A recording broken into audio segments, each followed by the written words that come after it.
Hello, Sales Nation. I'm your host, as always, Will Barron, and welcome to another episode of the Salesman Podcast. On this episode, we're talking about networking with David Fisher. You can find out more about David over at iamthefish.com. Also, his series of books, Networking in the 21st Century. He's a good guy, really pleasant to interview, and hopefully you'll get a lot out of this show. What we focus on at first is why salespeople tend to not like the process of networking. And I've been there before, and I give a couple of examples of myself being at conferences and perhaps not knowing what to do, but throwing myself in there, and the fear of meeting new people not really bothering me, but not having the techniques in place to really make it worthwhile. So we cover all that. We cover a bit about the fear of meeting new people. Even if you're listening to this and you think, no, I don't have that, it's not something that bothers me, going deeper into it, it gets interesting, gets a bit weird, and so we cover that. And then importantly, we cover how to follow up with the prospect after the actual conversation itself. Again, that's something I've sucked at doing in the past, and so we cover that. Everything that we talk about in this episode, as always, is available in the show notes over at salesman.red. And hopefully you are both checking these out on audio, you listen to them in the car as always, and if you go to salesman.red, you can view them on YouTube that we've embedded into the actual show notes page itself. Or if you like just YouTube and you want to use YouTube on your phone, you can search for salesman.red and all podcasts will come up on there. So with that, let's jump into today's show with David. Hi David, and welcome to the Salesman Podcast. Thank you for having me. Excited to be here. You're more than welcome. And okay, today we're going to talk about networking. We're going to put perhaps a slight twist on it and focus it towards the millennial salesperson. I want to be devil's advocate here. I want to ask you a tough question to start off with. And I don't know whether there's an answer to this. It might just be that it's the same for every generation. But do you feel that millennials are better or worse at networking in person than the generations that have come before them? You're trying to get me in deep trouble right from the very beginning. Thank you for that. I'm actually not going to pick a side. I'm going to be very diplomatic. But the reason why is because I do think that if you look at the millennial generation, they've come up in a very different world. And because of that, there's some advantages, some disadvantages. I think one of the biggest advantages is that the technology, the digital age that we are really now just fully embracing, they're used to that. They're adept with the tools, with the technology. So I think that's a huge boost. Older generations are definitely still trying to figure out some of the technology and really how to integrate it into their lives. The downside, though, is I think that they've grown up in a digital world, and so I think, for example, sometimes it's been harder for them to develop some of the in-person social skills that the older generations just take for granted. So there's pluses and minuses for everybody. Because what I want to dive into it, and this is something I feel, so and this might not go for everyone, and it might not be a trend, but I do see it in the people that I interact with. So I'm a millennial, I'm 29, just turned 29, and I see my people my age and my peers and my colleagues at my age will hide perhaps slightly behind email or LinkedIn, whereas someone who is 35, 36, 37, 40 will just automatically pick up the phone. Yep. And obviously the phone is generally the better way to connect. It's more personal. You can have a better conversation. You can build a deeper bond with people quicker. And so that's what I want to touch on at first and again, you don't have to give a straight down the line answer to this, but do you think that perhaps millennials hide behind the digital technology that they're used to and perhaps avoid those in-person or phone conversations, especially when they don't know the person and the networking in the first instance? Sure. I think they do, but I think everybody does. I think it's been very easy for us to use some of these tools to not have to engage in the real world, because that can sometimes be daunting. It can be scary.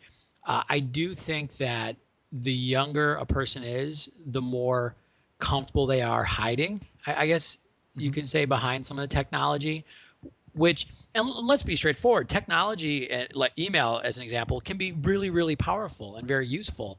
Just like the phone can be very useful, just like an in-person conversation or a text message. It's all about putting the right technology in the right context. And I think what you see often happening, and this definitely works with salespeople. I remember when I was in sales, I would do anything to not have to make a call some days, where we tend to shift too far to the spectrum of the impersonal, which is ironic because we all, I think, intuitively understand that in-person communication is just so much more effective as far as influencing someone, as far as building a relationship. But I would have to say I think millennials do tend to hide a little more than maybe the previous generations do. But I think it's a problem that we all have and that we all need to get beyond. And why is that, David? Because I want to come into everyone listening now is going, just tell me how to speak to people and how to network. So we'll come on to the practical aspect of it. But why do, not just millennials, as you mentioned them, but everyone, why does everyone have this problem with engaging in the real world? And why is it scary? Because if you were outside looking in, it shouldn't be a scary process, really. Absolutely. And to your point, I think tactics and the practical steps we have to take are important, but I think it's also important to understand kind of strategically why we will avoid interacting with people. And I think it just gets back to a very human condition, which is just fear, right? I think of the first day of school and we're always afraid, will people like us? And, you always think that the older you get, you're going to get past some of these fears and concerns. But I think on a very human level, we're all have different levels of being nervous. Is this person going to like me? Am I going to make a mistake? Will I look foolish? And in fact, this is not just with salespeople, but really with any successful person I've met, they know when to kind of put that voice in the back of their head away and just reach out and start a conversation. And I just think that email and digital communication has given us this really easy way out where we think we've actually reached out to somebody, but we really haven't. But, the number of people go, oh, I sent them an email. And you're like, well, did you get an email back? Well, no, but I tried. And I think it's important for us to kind of acknowledge that fear. Let's just call it what it is. It's a fear. And if we can acknowledge that on a deeper level, then we can start to use some of these tools well, and they don't become a way of hiding, but rather a way of actually accomplishing our goals in life. And especially for salespeople, that's the way we build relationships. That's the way we move things along, and get the commitments that we need from our customers. And next question from that: can you get past these fears by just going over and over the process of meeting new people and networking, and it's just experience and it's time? Or are there shortcuts, and is this something that if you actively work on it, you can diminish that fear more quickly? Both, I think, is the right answer to that. You will, in the process of continuing to meet more and more and more people, that fear kind of loses its edge. I think there's definitely something where you go, wait, I've met tons and tons of people before. I can reach out to this person and have a human connection with them. It's okay. But I do think it's really valuable to be intentional about your relationship building. And it's one thing to, start a lot of conversations. It's another thing to pay attention to how you're feeling. I had a mentor early on call fear fantasized events appearing real. And I'm sure many of your listeners have heard some variation of that. But it's really important to go, okay, I'm really afraid of reaching out to this person. Maybe we met at a networking event. They'd be a great prospect, but I'm still a little nervous. Okay, I'm going to recognize that. I'm going to be aware of that. And then I'm going to call them, or I'm going to send that email, or I'm going to reach out. And then I'm going to be aware of the fact that I didn't die afterwards. Oh, okay, I can do this. And I think you do have to have that awareness, and that's how you shortcut the cycle. You make that learning curve happen a lot faster. Definitely. I've got this sign on my wall. I've talked about it on other podcasts. It's literally right in front of my face as I say this. And it says, doing anything the first time is tough. The next time it's easy. And the third time onwards where the benefits come. And that's how I feel about networking, especially and you can narrow this down, this focus of when I'll use me, when I walk into a room and I want to meet a bunch of people in there, whether it's business, whether it's a party, whatever it is. The first person I speak to, it's a bit clunky and awkward.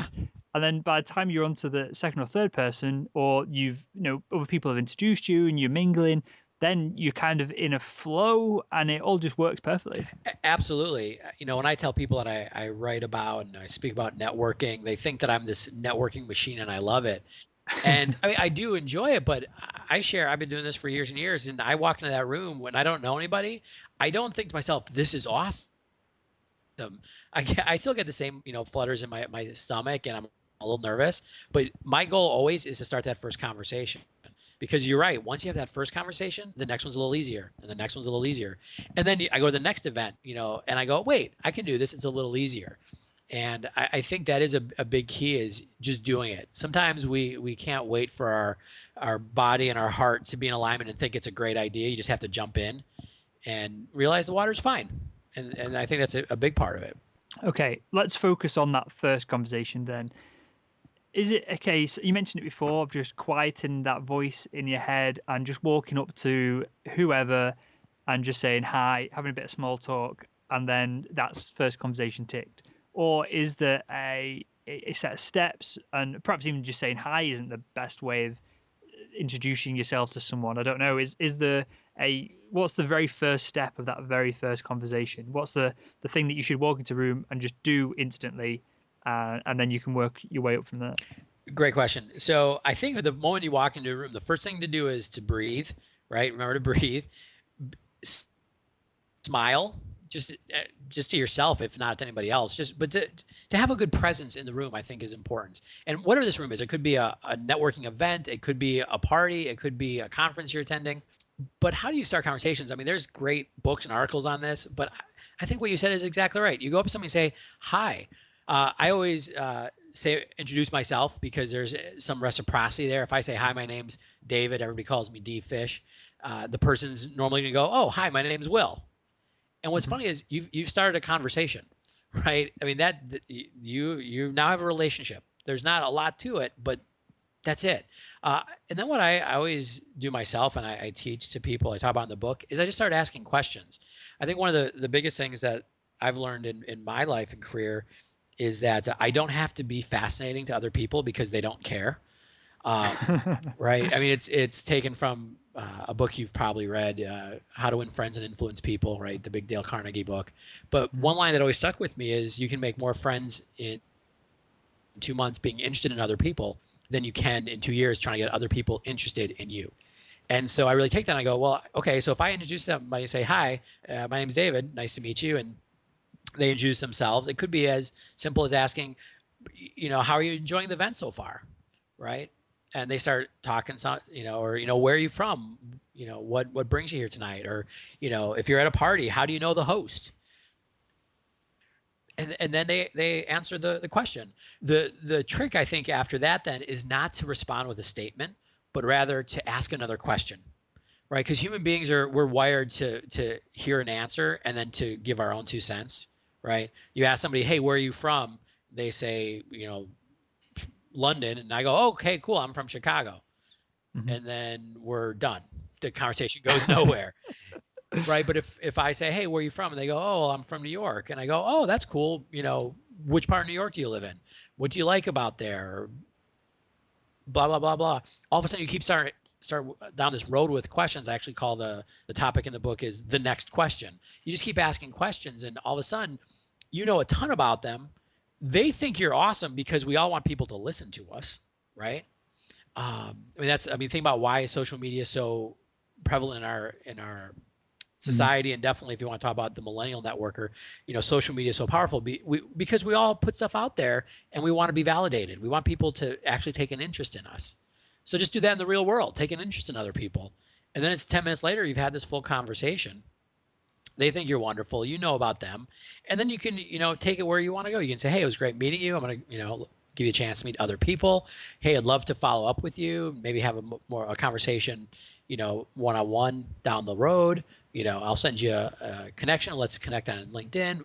Again, depends on the context. But well, let's put it into context. I think this is a really important point, and it's something that I've not done very well in the past, and it's something that from listening and speaking to you today, David, I'll improve on, I'm sure. So I can go into a room, I can talk to people, start a conversation, and I know whether it's from knowing a bit about body language and social cues and all that kind of thing. I know when it's time to eject from the conversation, or when things are wrapping up, or when the person wants to go off and meet other people, whatever it is. I know that point. Yep. Then at that point, and put it into context of sales, specifically of the salesperson, they probably haven't pitched anything. Maybe they've mentioned who they work for. So there's a general gist of a prospect, salesperson, dynamic in the conversation, but the salesperson is just asking questions as you've just described. How do they, or what should they just go and say, well, look, I'd love to get your number, or I'd love to connect with you on LinkedIn, and then you start perhaps going further down the sales process after the fact? Or should you be closing with, I would love to add you on LinkedIn to see if I can help you in your business, and get more targeted and specific about it? Awesome question. And I think this is one of the biggest things that digital communication has changed about the sales process. In fact, when I go talk to groups about social selling, one of the things I say is we've gone from this sales funnel that we all really liked. We got a bunch of prospects, and then we qualify them, and then we reach out and have our sales appointments, and then so many people say yes, and we have this really nice linear path. We're really living in a networked world. It's very, I call it a big energy ball, right? And it's not linear. It's, you just kind of start pumping energy into it, and you don't know what's going to come out where, and that's okay. But one of the reasons I mention that is because the old school way of doing it would be, oh, you're a prospect. I can identify you as a prospect. We've built a relationship. I want to go try to sell you. So I'm going to get your phone number and then try to schedule a sales appointment with you, even though I don't really know if I can provide value for you. But let's do that. It's kind of like going to a singles bar, meeting another, if you're single, and meeting another single person going, hey, I think this could work out really well. Can we go and have coffee to see if we should get married? Right. And it'd be the creepiest thing ever. Right. But, but instead you go, hey, you seem pretty cool. Let's continue this conversation. Let's keep getting to know each other and see if something happens. So in the same way, what the right way of exiting that conversation could be as simple as saying, hey, it was a pleasure meeting you. It sounds like you have some great stuff going on at your company. I know you're here to meet a lot of other people. Let me grab your card. I'll reach out to you. Let's connect on LinkedIn. And that's it, right? Now, if that's all you do, you're in trouble. But then we have to talk about follow-up. Then we talk about actually going through the process of reaching out the next day, right? Saying, hey, it was a pleasure meeting you. Let's connect on LinkedIn. Or sending that email, hey, it was great meeting you. I hope you met a lot of cool people. I know you were talking about this in your business. Actually, I work in this industry. If there's any way I can help you, let me know. Go ahead. I was just going to interrupt then slightly, because I see a opportunity here for, and again, I'm pigeonholing millennials, but I'm going to do it because I am one. It would be easy to have a really lovely bunch of conversations with people, to get a bunch of LinkedIn addresses, to add a bunch of people on there.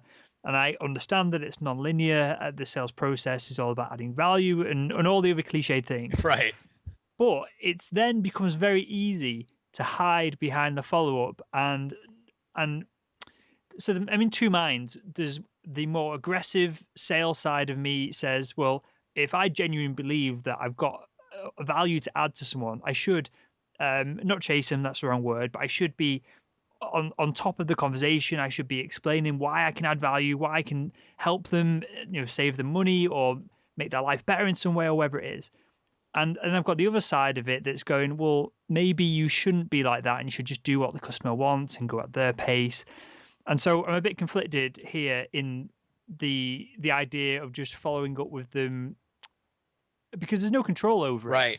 And that's probably better for the prospect, but for the salesperson, it's less useful for them. Is that just how it is, and you've got to put up with it, and that's how sales has changed? Or is there a compromise between the two? I think there's a compromise between the two, because I think you've identified really well kind of the two, spheres, the two sides of the spectrum, so to speak. And you look at the old school kind of a proactive sales process where you're like, hey, I'm going to control the conversation and I'm going to kind of put you into my process. I don't think that works that well these days. Quite simply because if we think about the prospects, they don't have time for it, right? They don't have the attention or the bandwidth. Again, use that dating analogy. Like if you just tried to force yourself into someone's life who's might not be interested in you quite yet, maybe they will down the line, but they don't know you that well. They've got a lot of other things going on. All of a sudden, you've ruined your chances for the future. But also on the other side, just going, well, I'm going to follow up, and then you just start hiding behind LinkedIn or email, or I'll put you on our newsletter list. I think that doesn't work either.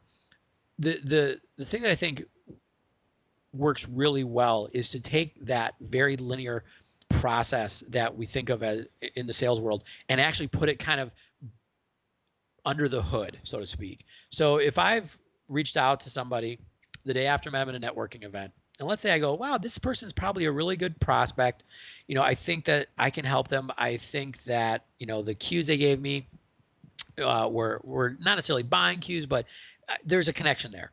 My goal then is to go, okay, so I'm going to reach out to them on LinkedIn. I'm going to, send them a message maybe in a week or two. And then maybe, I'll make sure that some of the other material, the content that I'm sharing is reflective of my credibility and competence. And in a couple of weeks, I might send them a message, say, hey, by the way, I was thinking, we've actually got some products that might be able to help what you're doing over at your company. Does it make sense for us to grab a 20-minute phone call?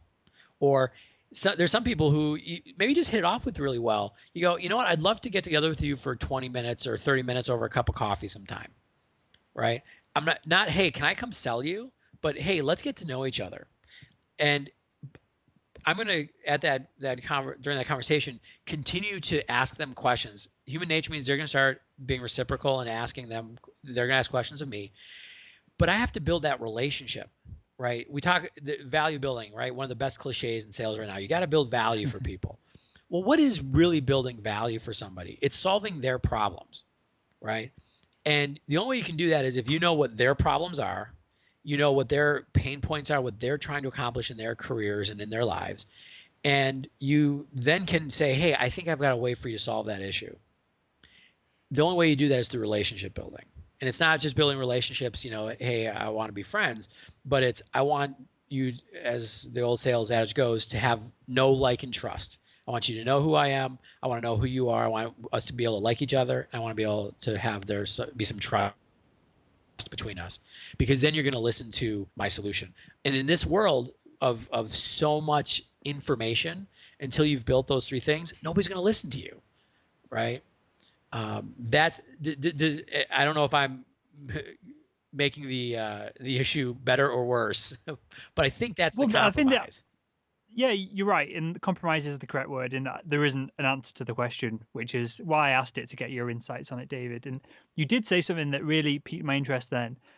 And you mentioned that some people you will just hit it. Your words were hit it off really well, or hit it off with them really well. And that's something that, and this is a slightly skewed perspective in that I own the company that I'm selling products and services on. So I set my own quotas, and I can go at it as hard, or I can relax off months as I want and need to do to keep the business going. So I know entrepreneurs listen, so this will be more representative of them versus a B2B salesperson who is got a quota and must do so many X tasks every day and all that stuff. But I generally now find that I only do business with people that I got on well with. I'll have phone calls, say like I'm selling ad space on this podcast, for example. And I do all this, listeners will know, I do all this just so I can talk about sales as a practitioner, and I can try everything that we have people like yourself come on the show and talk about things. I can try it all and write it all up in blog posts and all that. So I will only generally do now business with people that I get on the phone with them, we'll have a bit of a laugh, we'll have some kind of interests. Again, from as you described, of asking questions, then I'll follow up with a bit of content. I'll perhaps put them in connect with someone else who I know is like-minded, who I've done business with in the past. And then there's no close, there's nothing, there's no techniques, there's no weird influence or body language reading going on. The sale just happens because you like them, they like you. There's trust there. We've done business with big companies. We've got hundreds and hundreds of thousand people on the blog. We can share all the data, so it becomes a no-brainer to do business. And the reason I asked that question of should you be more aggressive or should you be hiding behind LinkedIn is that, as you described it correctly, in my mind, it's all about that compromise. And yeah, I just wanted to get your thoughts on it because it's quite a polarizing subject. You get some people that come on and like, no, you're in charge. The prospect is is there to be bent towards whatever you want them to do. And then we've also had Right. people come on the show that says, no, they're in charge, you do whatever they say. And so, yeah, it was good to get your opinion on that of being in the middle. Well, and I do think that there is this compromise to go back to your description of the sales process. Even if you look at somebody who's in a really hardcore B2B sales environment where they're, maybe pounding the phone, Mhm. they've got some hard quotas. If you look at the most successful people in that sales organization, they are the people that do exactly what you just described. They actually make friends with their customers. They find ways to genuinely connect with people. They're not doing a push. They're actually pulling people in to their business. I mean, I'm like you. I sell for my company, myself, whether it's selling books or selling my speaking services, my coaching services. I don't have a special close I use. I make sure that there's a true connection, a way to provide help for someone. But I think that there's an important step, which is I do know when to ask for the business, right? That's how you go from being a non-paid consultant to a paid salesperson, right? But it's never weird. It's not like, oh my gosh, I've got to ask you my closing question right now. It genuinely is. Hey, you know what? You're telling to me about the training you want for your team. You told me all the things that you need. Let me tell you exactly why this is what I do. Hey, when should we do this? Right? And it's never an awkward, oh my gosh, I got to ask you for, business now. It makes sense for both of us, right? Let's do this. When I when I asked my fiance to marry me, I wasn't like, okay, I've got to use a Ben Franklin close on here, on her right here. It was, wow, I think we both really like where this is going. We'd like this to continue. You want to get married? Yes, let's do that. Love it. I love it. And so I think, even to your point too about, um, having people like you, or doing business with the people that you like. Life is freaking short, right? Do you want to try to like force your services and products in somebody's life who they don't like you and you don't like them? Have fun, right? You're not going to be successful. You're going to be miserable. Whatever commission you're going to get is not going to be worthwhile.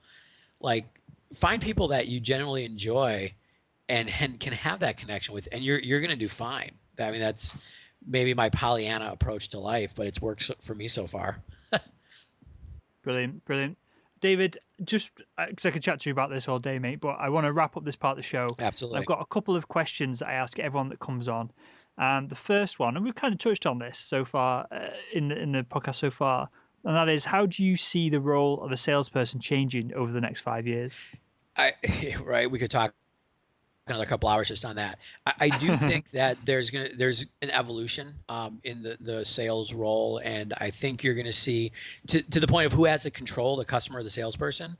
I really think that salespeople are going to become much more of the expert in their area, where they're quote unquote providing value, which is connecting their service, their product, whatever it is, and becoming very consultative, I don't know how to pronounce that, with their customers, building long-term relationships with them, and really helping their customers provide, helping their customers really accomplish their customers' goals. And I think we're going to see that much more long-term relationship-driven business than you're going to see just, hammering the phones, because nobody picks up their phone, and eventually nobody's going to respond to an email or respond to a LinkedIn request. So I think, this relationship, it's not just a tree hugger, pie in the sky kind of thing. It's really how business is going to get done. So all you salespeople out there, get really good at building relationships. Fantastic. Okay. What has been one of your biggest sales screw up as an entrepreneur? My biggest sales screw ups as an entrepreneur. Again, we could talk for a couple hours on this, but I would actually say that as an entrepreneur, my biggest thing was I was not great at this follow up. I think I've got a pretty good system now, but really when I was first starting out with Rockstar Consulting, my own firm, I was just kind of bouncing around and kind of hoping things were happening.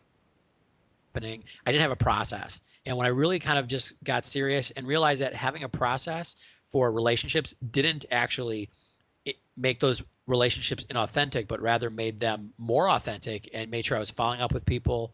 I was doing the things I said I was going to do when said I was going to do them. That was a big thing. So unfortunately, it's not just one embarrassing story. I can share those offline, but that was probably the biggest mistake, is not having a process in place for my relationships. And I lost out on a lot of opportunities, and I still kick myself for that. Awesome. Thank you for sharing that. And final one from me. If you could go back in time and speak to your younger self, what would be the one piece of advice you'd give him to help him become better at sales?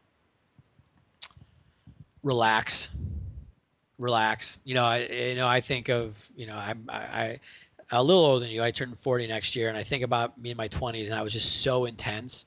And I think thought that intensity was what drove success. And then you really find the people that are really, really successful. They know when to work hard, and they know when to be very purposeful and intentional with their time and attention. But they also know, hey, life is short. There's time to work hard, time to have fun, time to connect with your friends, with your family, because in the end, those are the things that are important, right? Not just hitting a sales goal, but the people that are going to be around you. So I think that's what I would tell myself. Relax, enjoy the people in your life, enjoy the experiences you can have, because someday they're not going to be there. So that's my very deep thing I would tell to my 20-year-old self. And just on that, because that something similar has come up on quite a few podcasts recently, David. And I'm going to be totally selfish here for a second, but I know the audience will be thinking the same thing. Of I'm working crazy hard at the moment for a bunch of different projects and a bunch of different things that we're doing. And it's very easy for me to hear you say that. And again, lots of people come on the show and said it, and I've got a couple of mentors who are a bit older, and they all say the same thing, but it just goes in one ear of mine and then outside the other by the morning when I wake up and I'm driven and I want to do all this stuff. Which, in hindsight, a lot of it won't matter. A lot of it will be failures, and a lot of it will be not a waste of time, because obviously that's how you learn, but a lot of it would have been probably time better spent hanging out with my parents, my brothers, my girlfriend, or whoever it is.